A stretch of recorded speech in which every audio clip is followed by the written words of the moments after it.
Hello, everyone. Welcome to Creativity-Hive's weekly program. This is episode 113. Yay, us. My name is Miriam Haugen. I am part of the Creativity-Hive team. We help creatives learn to make impactful storytelling videos through one-on-one teaching and live group coaching. And our weekly hangout brings you people working in all forms of motion media, from broadcasting, video, and all of the related industries from across the globe. So be sure and leave a comment and tell us where you're joining it from.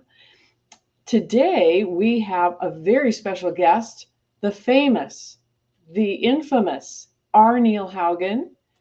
So I'm going to bring him on the screen in a moment here. There he is. Well, wait a minute. Hello. There he is. Infamous is perhaps a good solid word, considering some recent things I've had with certain people at a certain large corporation we know of, but That shall remain nameless? that shall remain nameless. All. Yes.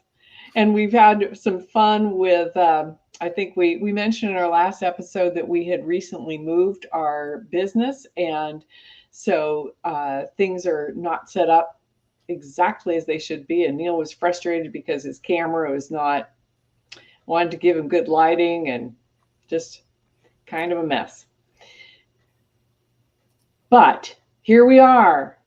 So we are going to talk about Premiere Pro, and since Adobe Max is coming up in just, about 2 weeks, I think, 3 weeks maybe, till Yep. Adobe Max 2023. And they always come out with new things at Max. So yeah, what can we expect, Neil? Well, one of the things that's kind of handy anymore is, and I'm trying to get there we go, Premiere Pro over on my other screen so I can bring it up here. They have their public beta process, and so if you pay attention to the public beta, you have a pretty good idea of what's going to be coming out and going on. And they've got some changes. There's some things that people still don't understand all that well about their color management. And there's some changes and that they've done to the program and whatnot. And so I'm trying to explain a couple of those for it. And while I'm talking, I'm trying to set up my Right. my computer. I am at in our basement, which is part of the reason why behind me you see the blurred out background, because it's an absolute mess in here, because I don't have a place to work from. Yeah, we moved out of our studio some time ago, and we've got Miriam set up in her new office, and it's mostly working, but I'm still working on the some of the electrical, installing some of the electrical over there. And I don't have any place other than this. I've got 3 of my 4 monitors hooked up. I can kind of sort of work, but I don't have, I'm used to having my cameras and a whole bunch of lights and everything. If you notice how horrible my image is on this today, that's because I have been going nuts the last 20 minutes trying to change. I've got like 4 different lights set up in here. No matter what I want to do, it wants to blow out my skin, like right up over here. Yeah, And and we were very conscious and very concerned about that, but it is what it is. And yeah, so yes, and you'll also notice that if he moves, he blurs quite a bit, and that's because he had to turn off a bunch of lights in order to. So he's working with a really low light situation, and yeah, it's not optimal, but that's all right as long as you can tell us some interesting things, Neil. yeah. Well, I think the first thing I'm going to talk about is just explain a little bit about how Premiere Pro handles your image color space and dynamic range, because it is a little different than what most people think of. And so, uh, you know, some of this is going to be kind of colorist talk, and I'll keep it as simple as I can. Um, of course, Premiere is compared to Resolve, and Resolve started life as a flat-on grading app. That's all it did. Was it was a colorist app for grading, and they've added editing capabilities and graphics and whatnot to it. So it's getting, in many ways, it's getting fairly close to Premiere Pro for some of the editing and graphic stuff, but it still has that massive color set. Well, because of that, they of course have always been on the bleeding edge of giving the photographer or giving the video post person control over uh, uh, anything color, and that includes your input space, timeline working spaces, monitor, output, the whole thing. You've always had an amazing amount of control, which of course means that an awful lot of people starting out in Resolve basically get themselves in a deep world of hurt and don't even know it until people start saying, a lot of your outputs are really funky. And then they have to start finding out that, oh, you don't set this for that. Basically, what they had done was they've got 4 or 5 things that they set wrong, and in concatenation, when they look at the files in a particular app on their computer, it actually looked like they wanted it to. But you take that and you put it on anybody else's computer that was properly set up, and it looked like garbage. And Premiere used to have the attitude that everything was Rec 709, and they just built a Rec 709 system, which is sRGB for the color primaries, um, a gamma for the display of 2.4, and 100 nits brightness was figured to be, the standard thing for a reference on a grading monitor. And it was hardwired so that if you had your system physically set up for that, it was right on. And if it wasn't, then you had problems. And people complained that, well, it wasn't color managed. Well, actually, it was hardwired color managed. You were just simply expected to have a broadcast compliant Rec 709 system. So a couple years ago, or 3 years ago now, they added in some high dynamic range HDR capabilities, and that's not within the sRGB primaries and the 100 nits or 100 IRE range for 100 millivolts IRE, the old video standard. So they had to make some changes, and that has really been goofy for a lot of people. And I have to say, a lot of the ways that they've gone about doing it, I've looked at and gone, that's not how I would have approached it, but oh well, I'll make the most of it. And one of the things that they did that was really bizarre was you had, you have several things in color management in video. You have the image itself, in other words, your clip. You have, you can have a timeline color management, the sequence you're working on, because you can have that in a set that for color space. You could have your display has a color space, and of course you also export to a color space. Well, they had this all in separate places, so there wasn't any one unified thing to or way to do it. You had to run all over the program to find the controls and set and check your color. So I put in a request, and yeah, I actually know the people at the top of the program. So I put in a request immediately at that time that can we have a unified, think Lord of the Rings, one ring to rule them all. Can we have a unified panel for setting color? And they finally introduced that a little after they came out with the 24 .x series of builds in their Premiere Pro public beta. The released version is at 23.6. I expect that will be the last version of the 2023 series builds. And so back in, I think it was early June, the public beta went from being 23 to build to being a 24 build. And along the way, after a month or two after that, all of a sudden there was a settings tab in the telemetry panel. And so there's one place that you can go to and handle all of your color management.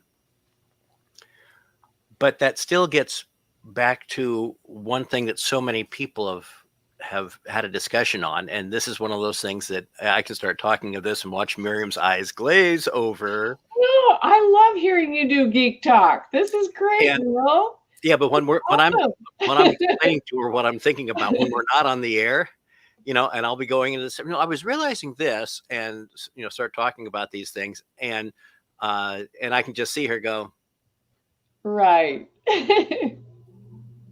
Um, But I hear you talk about this stuff so much that I feel like I have, a very surface level understanding.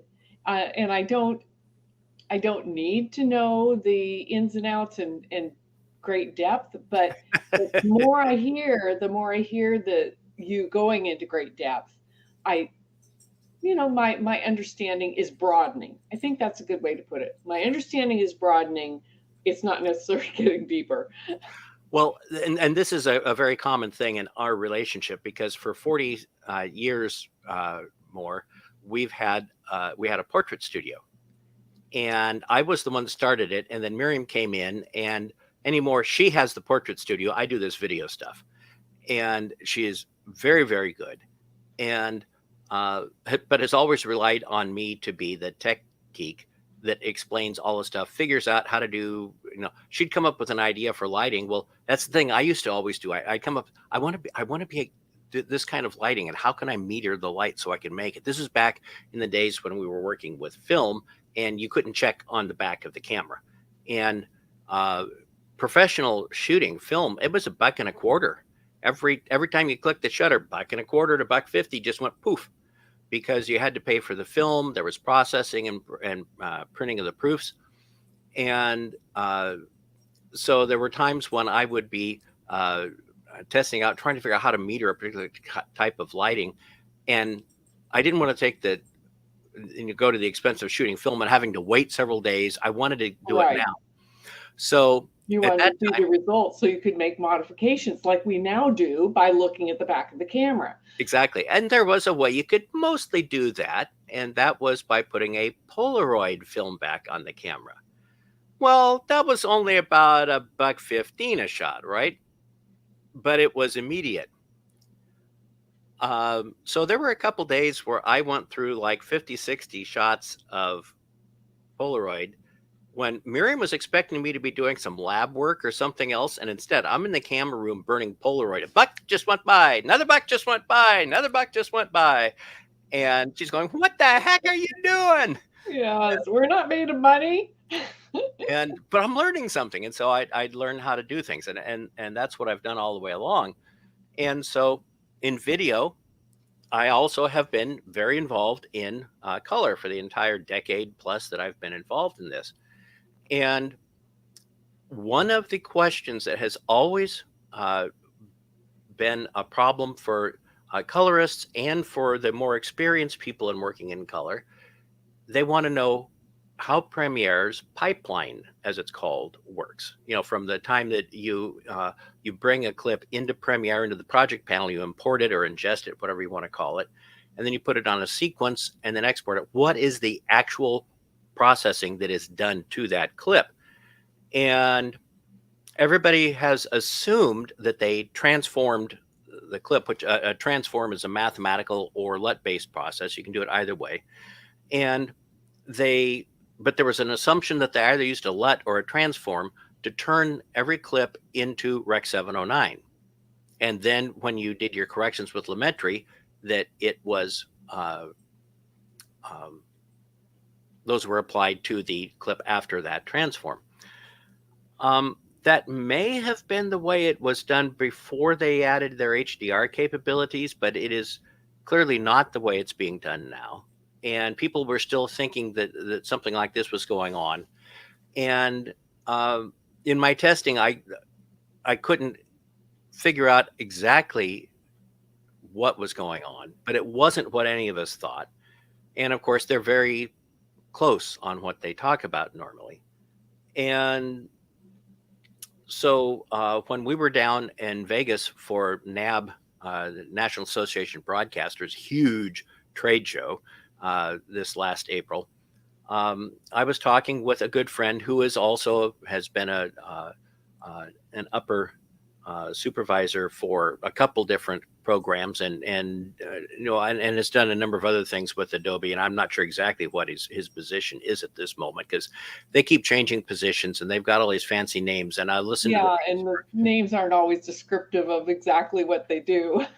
and they don't even necessarily tell you what programs their work ends up being used in. And so it's like, oh, you're that now. And uh, so at any rate, I said, okay, I want to know specifically. People are wondering, like, what is the thing? So like if um, you have a clip from an iPhone, for example. Most iPhones shoot in HLG, which is a hybrid log gamma. It's a form of high dynamic range HDR work. And it has a wider dynamic range. In other words, a different dynamic range is black to white. It has a much wider dynamic range. And then color spaces vary by how big an area of color, of the visible color area that you take. And it uses a much bigger color space than sRGB. And so if you're going to use it in a Rec 709 standard definition, or SDR, I should say, standard dynamic range workflow and output, which is far more reliable and, excuse me, easy to do at this point than HDR work is, you have to do a thing within Premiere Pro where you go in and um, you tell the program to override the color space that's listed in the clip and use Rec 709 as the color space for the clip. So you would do that. You would override the color space for the clip. Then you make sure your sequence color space is set for Rec 709, and then you export for Rec 709, and it works fine. But of course, a lot of people didn't know you were supposed to do the override to change your clip color space. So they would just take an HLG clip, put it on a Rec 709 sequence. Well, you could use the lumetri controls in Premiere to back the contrast range and the saturation down so it looked like it was working fine. And then you go ahead and do your standard SDR export preset, and you got a blown out mush looking even worse than my image does right now. And so people were wondering, what in the world? And so I was trying to push this one friend down and I have several people that I would consider good friends in the program. So even if you know the people I go around with, there's no way you could be sure you were even close to the right one. But so I pushed him on this. What is the working space, as it's called, for the timeline? And he looked at me for a moment, and he kind of looked around. There was no one standing around us other than Miriam. And he said, "We don't have one." Uh-huh. That's radical. You don't have a color space, a working color space. No. Which answers a lot about why people weren't answering your questions. You kept trying to ask them, what is your color space? And they were just they would answer other questions, but they would never answer that one. I had a thing. I was supposed to be writing an article for, the Frame.io has their blog thing that they do with articles. They come out twice a week with articles, and they were paying me to write an article. And the engineers were supposed to be telling me exactly what was going on to write this article to explain to people exactly what was in Premiere's color thing. And I'd ask very pointed questions, and I'd get other stuff answered. And so Frame.io finally said, "Yeah, we're past wanting to get that article, so we're canceling the article." And on we went. So that's what we were just into that period going down there. And so all of a sudden, he's gone, we don't have a working space. So what do they have? What do they have? And I thought about it for a moment, and I said, So when we set a timeline working space, is that actually more of just an EOTF for the display monitor? And What that, of does course, EOTF mean? oh, this is getting into the things that I know quite a number of these compared to the average bear, but um, I will get into discussions. Oh, Robbie Carmen. Well, Uh, okay, just tell us what OETF means. Come on. Robbie will start spewing out this stuff, and I'm even going, huh? And EOTF is electro optical transfer function. Oh, EOTF, Hmm. electrical op. Okay, all And right. it is the inverse of an OETF. Can you guess what an OETF would be? No. Optoelectrical transfer function. It's the inverse, right? Okay. Okay. So with video capture,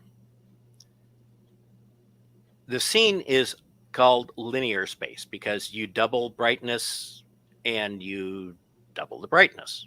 It's just a thing. Cameras can't record that data in such a huge range because sensors can't handle that. And so they do a compression of the range and mathematically try and work it so that it comes out as if it's the same thing.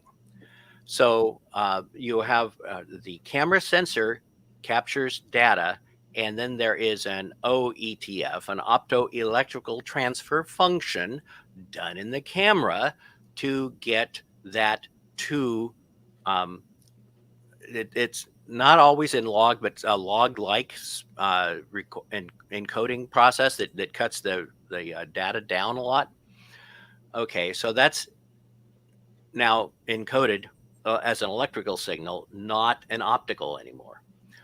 But when you want to take that from your video file and display it on anything, it has to get turned back into a more linear signal that gives you a visual thing like what we're used to seeing.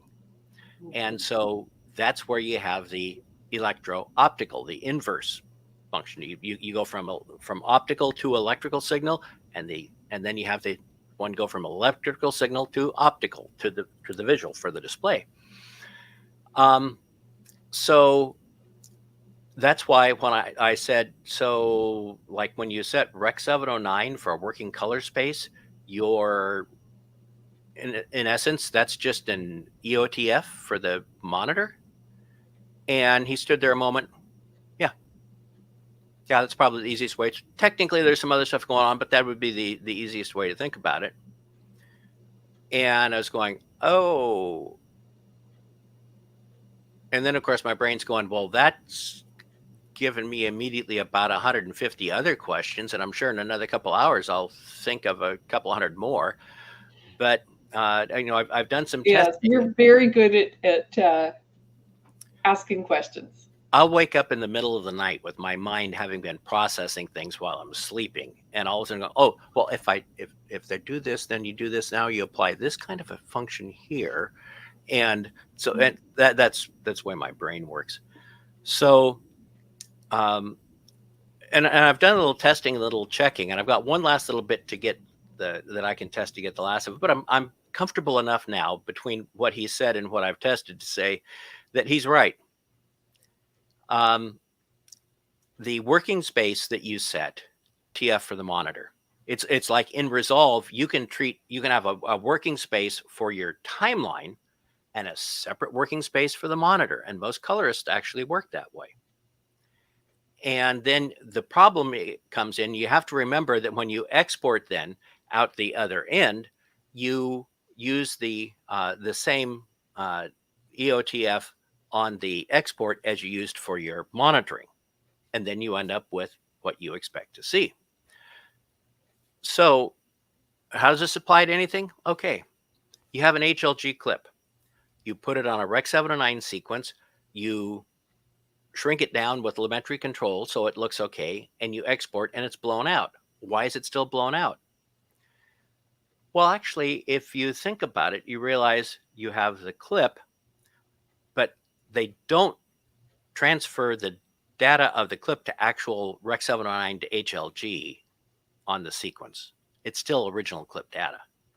what you do is they put on top of that the lumetri controls that you've done. And so you can kind of, move it around some. And then they apply that EOTF, the electro-optical transfer function, to the image going to the monitor, and it looks normal. The problem comes if you use a standard dynamic range export preset. Well, there's no EOTF built into that. It just takes the clip data, the clip data is still huge compared to Rec 709, and the lumetri stuff. And if you don't have that EOTF added in there, you haven't done enough in lumetri to actually bring it down to Rec 709. And so in order to do that, if you had your sequence, say you had an HLG clip, you have an HLG sequence, and you use the lumetri controls to bring everything down so that nothing is over about 95 IRE or nits on the left side scale in the RGB, and then export and also bring your saturation down quite a bit so that your colors are within, you might actually be able to get closer to getting an export out without having to using an SDR, a standard export thing. And that's the one last thing I haven't actually tested. I'm going to be doing that when I get some time here. I'm not, doing electrical work. But I'm pretty sure what would be really useful to many, many people is just to say, this is the recommended workflow. You start out here. This is what you bring in. This is, just a step by step. That's the way my brain works and the way I'd want to see it. Yeah. And so we should put that out. Yeah. And as soon as you have confirmed that everything's working the way that you think it should work. And now I would like to see if I can bring up my screen because I want to show something they have done in the public build. So how do I do this, dear? Okay, there is there should be a share screen. Let's see. I'm not seeing the share screen down at the bottom. Present. That's what it is called. It's called present. Share screen. Okay. And then I will see once you bring it in, then I will be able to add it to the screen. So everybody can see. That's the goal. Okay. Oh, add the stage. There we go. Ta-da. Okay. Ta-da. Now, this is what people are used to seeing if you're just running a basic standard Adobe Premiere Pro color space where you've got the working space where lumetri color over here, program monitor, and a couple scopes set up, project panel down here, and of course, that all important timeline right here. Well, the new thing, and this is the most recent 24 series build, the new thing they've got in lumetri is, notice I got my lumetri tab here. You've got edit. Yeah, I know we can't see your mouse. So, you can't see the mouse. Okay. So you'll just have to describe. Okay. Over to the right, you see the lumetri panel. The three little circles is right. Yeah. Maybe if I come over here now, can you see my mouse? Yeah, now I can see it. Ta-da. Okay. And so we've got the lumetri color tab here, right? And I'm now outlined in blue. And now it used to be that there weren't these two subheadings under there. It was just lumetri color, and then it started with, right down to source and here. Now there's two tabs: edit, which is this, and settings, which is this. And virtually all color settings in Premiere Pro now can be accessed from here, even though some of them still live like in the preferences. But you can drop this down and turn on display color management or extended dynamic range monitoring.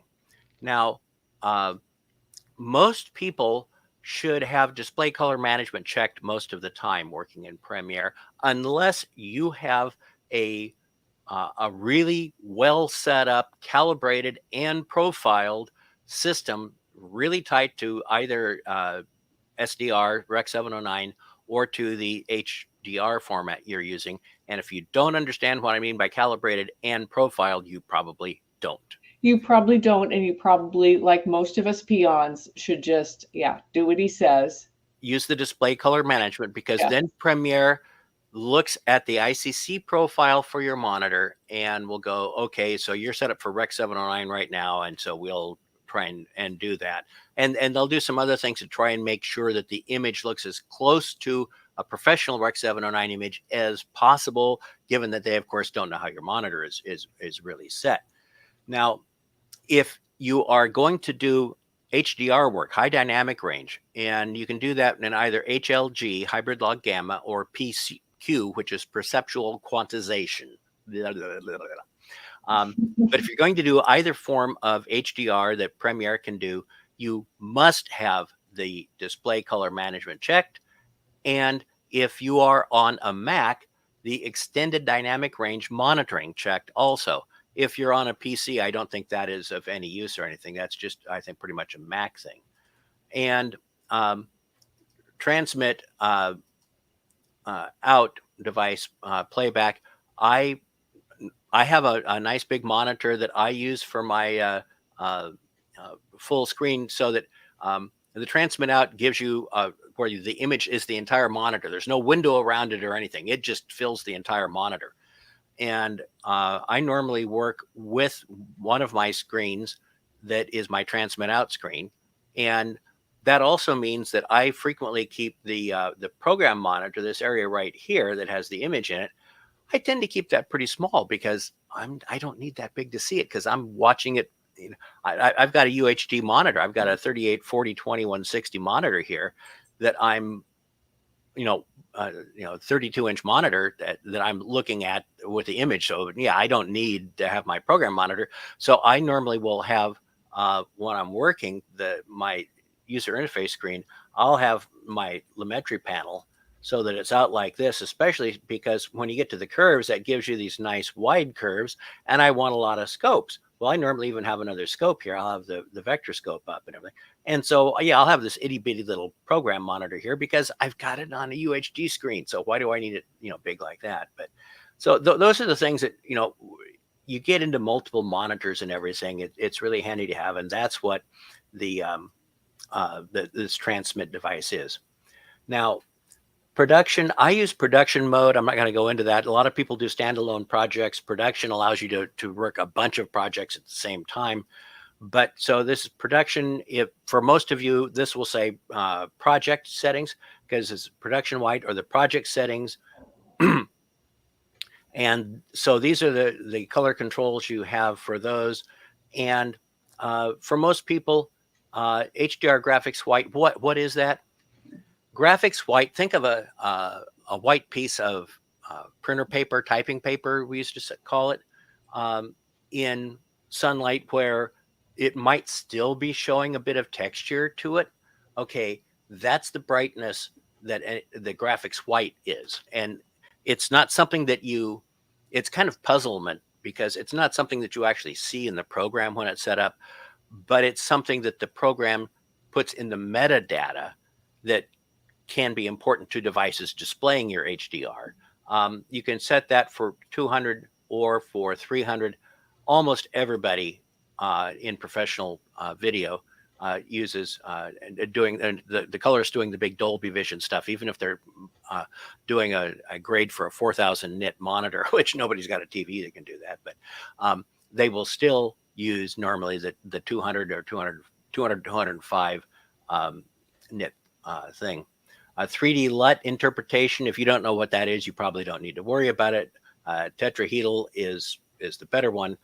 There's a new thing, though, that is coming in. Now, I should say, I will about guarantee you that the first day of Max, which is on a Tuesday, I think it is this year, it's like the 14th of October or something like that. It's the 10th of October. 10th? I, Okay. I believe the 10th is the first. For 4 or 5 years now, Oh. a Tuesday. Yeah. Is that right? Yeah, that's what I saw. Yeah, it starts on a Tuesday. Yeah, which Tuesday, Wednesday, Thursday, and the date is October 10th through 12th. yeah. Here, I So can note it October down. 10th, somewhere it'd be normally Pacific time, but something between 12:01 a.m. Pacific time to 9 a.m. Pacific time on October 10th. They will release the entire Creative Cloud 2024 series. They used to do the video stuff released for NAB in April, but of course, Max is the big thing, and it's across all of the Adobe Creative Cloud apps. So therefore, the cycle is released. So they don't even really try and hide the fact anymore. That's going to get, it's going to get released on the first day of Max. And so, but this thing that is new is this 2.4 broadcast. Well, there's 2.2 web and 1.96 QuickTime. Well, what is this? Okay, Rec 709, the standards were sRGB color primaries, D65 or 6500K white point, and a display gamma of 2.4. Well, when Mac came out with their Retina monitors about, 4 years ago now, for some weird reason, they created a color management app called Color Sync, and they used a 1.96 gamma in it. What, huh? Well, the standard is 2.4. Where'd they come up with 1.96? 1.96 is the, remember I was talking about OETF and EOTF? Yeah. Well, in the OETF, the optoelectrical transfer function for the camera, the Rec 709 standards specify a gamma of 1.96. Hmm. So they use the camera transform as the gamma, as their display gamma. Well, that has caused a huge raft of problems because if you the higher the gamma number, the darker the midtones and shadows will be. The lower the gamma number, the brighter things will be. It's kind of like, um, uh, I could come over here, go to the curves, and let's go ahead and make the, or not curves, but the color wheels, and make the monitor a bit bigger. Gamma is kind of like, okay, if I'm going to a higher number gamma, you're essentially doing this. You're pulling down the mids and the shadows. If you go to a lower number gamma, you're essentially doing this. So you would put out something that looked like this in Premiere Pro. And if you're on a Mac and you then go outside Premiere Pro to QuickTime, it's going to look something like this. And people go, oh, what? That isn't right. Well, it's because it was displaying it with a lighter gamma. And people have been mad and say, well, why doesn't Adobe fix it? Well, there's nothing they could fix really, because you can't make a video file that looks the same when displayed at two widely different gammas, and visually 2.4 and 1.96 are pretty far apart. So they came up with this LUT, a lookup table. It's a very simple form of math and a transform function that you would grade, in other words, color correct like normal. And then in the export process, you would apply this LUT, and it would change things so that when you, it would darken the mids and the shadows, so that when you looked at it with a screen using a 1.96 gamma, you got the same thing as it looked like in Premiere Pro. Well, of course, if you re-import that back into Premiere Pro, it's a lot darker than what your sequence was. So, and a lot of people were unhappy with that and said, well, but Resolve had solved it. They got the Rec 709A. Rec 709A uses a different NCLC tag on the file. So it kind of sort of does it. They figured out that color sync will look at a particular tagging on it, which uses a number that is listed officially as unspecified. But for some reason or other, that unspecified number, which doesn't have a value, would uh, uh, color sync in a Mac would choose to use Rec 709 for it.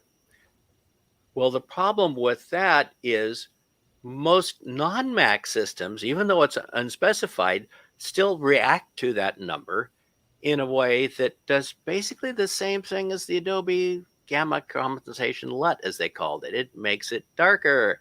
So if you put out something with a from Resolve with Rec 709A, on most any broadcast compliant system, you all of a sudden had dark mush.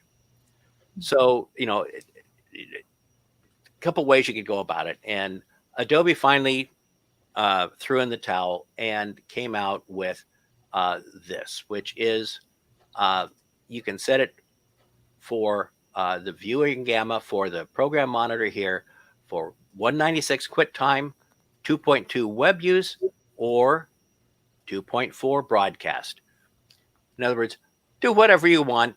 We're out of it, and I'm sure a lot of Mac users will like this because now outside of when they go to QuickTime Player, it will look like it's supposed to look like.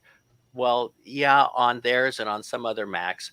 On my fully broadcast spec'd out system, it's going to be dark mush. Hmm. But Oh boy. but they will like it, and so that's So that function really is just for the Mac users, right? Mac users, or if you are going to be sending for Mac users. Mm. They've got a few other things. Auto detect log video color space. There's quite a few cameras now can record in log.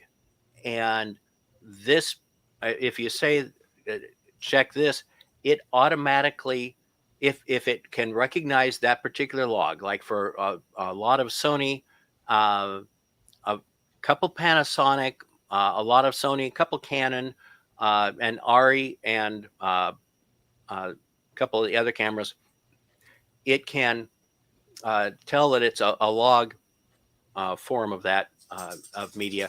And if you also come down here, if you have the auto detect log checked and auto tone map um, both checked, then it will take log video that it has detected, and it will use a tone mapping process to turn that into normal looking video. Now, log video I'll looks, just jump in here and just say that we are nearing the end of yeah, our time here. So yeah. I'll give a quick thing. Log will tend to look something like, and come up here and pull out saturation. Log will tend to look something like this when you first bring it in, and you have to log encoded media, and you have to normalize it to make it look like, normal media. And a typical way of doing that has been with you applying LUTs, lookup tables, which are kind of dumb. Colorists call them the dumbest math out there. They're usable for a lot of things, but they're not particularly bright. They now have a tone mapping process, which is an algorithmic process, and it is much more detailed, and it can adapt to different circumstances because they can have many if then and ors done, and you can't have if thens in a LUT. And so this tone mapping process is really great. And a lot of people say, well, that doesn't look like the manufacturer LUTs. Well, yeah, you can have 3 different LUTs from a manufacturer to correct one camera's log. Which one's the perfect one? Whichever one works for your project. There is no perfect change of any camera from a log space to normal space. So, and so the tone mapping is just like using a LUT. It's designed to get all of your data into the working space with the least harm to your pixels possible. In other words, if there has to be some dynamic range change, it will map it without losing any gradations. And if it's a wider to smaller color space, it does the best mapping it can to get your colors in there. Normally, the algorithms do a much better job, actually, of getting the data there than a LUT. You may need to apply a little different process in your grading, because no, it won't look exactly like the LUT did to bring it in. So you apply a slightly different process in your grading, but you have a better final result. And so you have this panel here with all of these settings, and including the sequence settings for Rec 709, 2100 HLG, 2100 PQ. And if you've got a sequence selected and a clip, then you have the color space options down here. And this kind of puzzles me at times, because supposedly um, you should be able to highlight the click, but let's bring this up in project. Okay, now select the clip in the over here, and we come over to this, and sometimes this area, the sequence clip thing, is active and I can work with it, and other times it isn't. And I can't even tell you exactly why it's grayed out like right now, because I have the clip selected, and and it just says color spaces match. I can't tell it to do something differently. So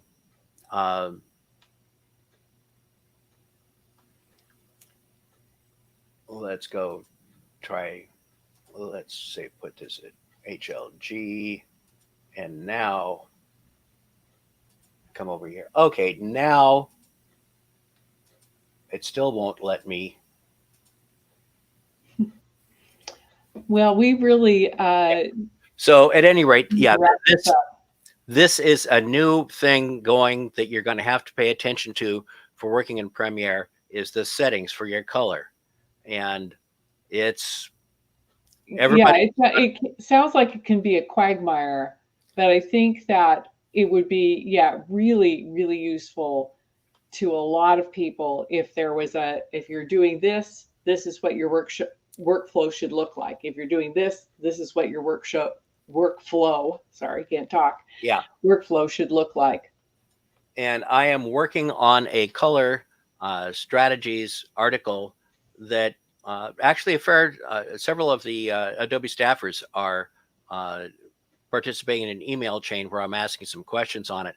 So I hope once I get past doing all this electrical stuff and I can finish this thing, that sometime this fall, be probably I would guesstimate probably November at this point, that I'll have an article that'll probably be about 40, 50 pages or more on both explaining this sort of thing, and also talking on some things that I've noted a lot of people. I've been on, there's a Facebook Premiere Pro user group that is, they want to have to get admitted, you need to give them your IMDb credits. And if you don't know what IMDb is, you ain't qualified. And so you normally have to have so many IMDb credits and some other things like that. So these are all people that are working heavily in professional video. And, I've asked a number of them some questions about what, how they handle if they're having to do corrections, having to do color in Premiere, they don't have time to send it over to Resolve or budget to send it to Resolve. How do they handle color? And of course, a lot of them just simply said, with difficulty. Well, yeah, I can understand that, because Premiere's color correction processes aren't really set up for it as finely targeted controls as you would hope for. But there are ways to get around that, and also trying to correct shot by shot in Premiere Pro. Oh, I've done jobs like that. It's painful. And I use a big color surface, a full tangent elements panel, $3,500 panel. And even doing that, where I'm not hardly doing anything with the mouse or the keyboard for any color work, um, it's still a lot of work. Well, there's ways to do things, pushing as many corrections to as many clips as possible using the source tab. Uh, there are processes like that that can greatly speed up and give you much better granular control of your work.